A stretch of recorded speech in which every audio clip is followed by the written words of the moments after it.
بسم الله الرحمن الرحيم. Assalamu alaikum, Doctor. I'm very glad to stand here to ask you this question. Brother, can you come to the mic closer? Oh, sorry. Is that clear? Like this, is it clear?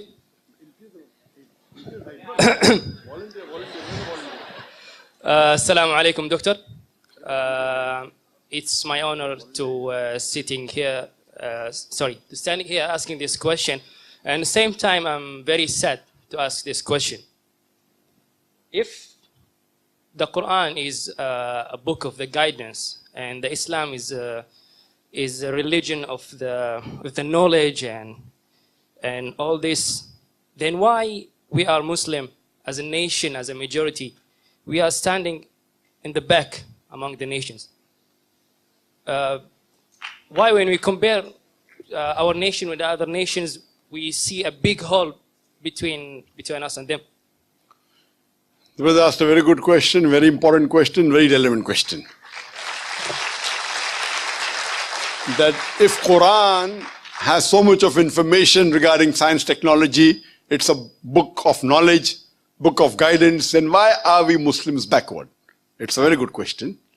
The reason is, if we look back into the history, from the 8th to the 10th century, we read in the historical books, the Europeans, they called it as the Dark Ages. Dark for whom? Dark for the Europeans. The Arabs, the advancement they made in science and technology was phenomenal. If you had to know about science, if you want to do research of science, you had to learn Arabic. Like how today we learn English. At that time, the Muslims were on top of the world because we were close to Qur'an and Sunnah. Today, the reason the Muslims are backward is because we are far away from Qur'an and Sunnah. So Qur'an is not to blame, you and I are to blame.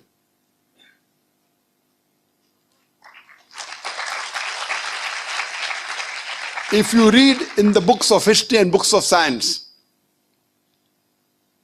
I said in my lecture, Ibn Nafis, 600 years after the Quran was revealed, was the first to describe the blood circulation. In a textbook, we know about William Harvey, we don't know about Ibn Nafis. So two reasons is there. Number one, Muslims have gone away from Quran Sunnah. Number two, media.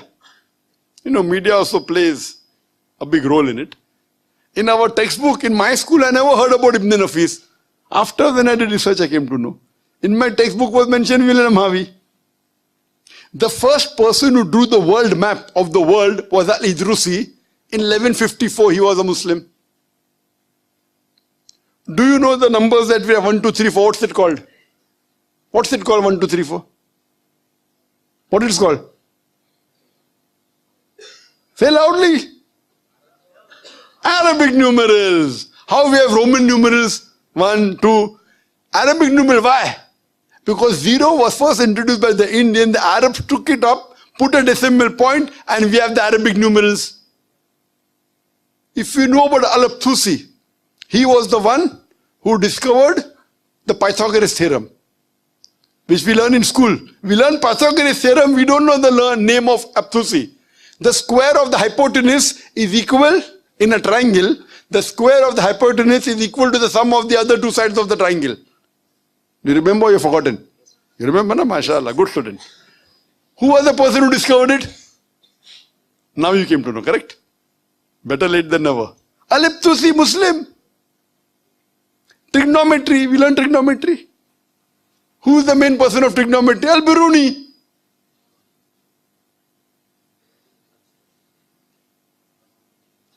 We learn chemistry. Who's the father of chemistry?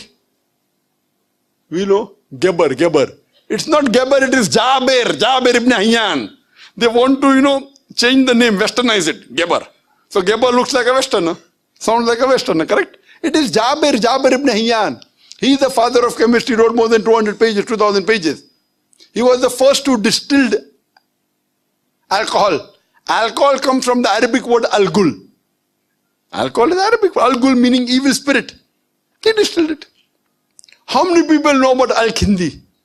At a time when Newton, who's the biggest scientist in the world history, Newton said all laws are absolute. Al-Kindi said, no, all laws are not absolute, they're relative. Later on, Albert Einstein came. All have heard about Einstein. How many of us have heard about Al-Kindi? The two brothers, Muhammad Ahmad and Hassan Shakir, they told the area of the earth from an angle at the Red Sea. At a time when we didn't even know sure whether the earth was spherical or not. At that time they told the area of the earth which was quite accurate. If you read about Ali ibn Abbas, he wrote 2,000 pages on medicine. If you know about Ali ibn Sina, Avicenna sounds like a Western name. It's Ali ibn Sina, Aristotle of the East. You can keep on giving examples. Muslims were on top of the world because we were close to Qur'an and Sunnah. Today, we are far away from the Qur'an and Sunnah. That time, if you wanted to get advanced in science and technology, it was compulsory you learnt Arabic. Arabic was the language on top of the world. Today, where is it?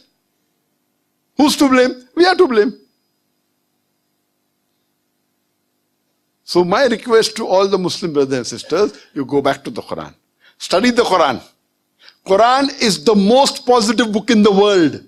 It's a proclamation to humanity. It's a fountain of mercy and wisdom. It's a warning to the heedless. It's a guide to the erring. It's an assurance to those in doubt. It's a solace to the suffering and a hope to those in despair. You can get all these benefits only if you read the Quran with understanding. If you don't know Arabic, read the translation of the Quran in the language you understand the best. Implement it, inshallah, it will be a guidance for you for your full life and you'll see your life change. Hope that answers the question.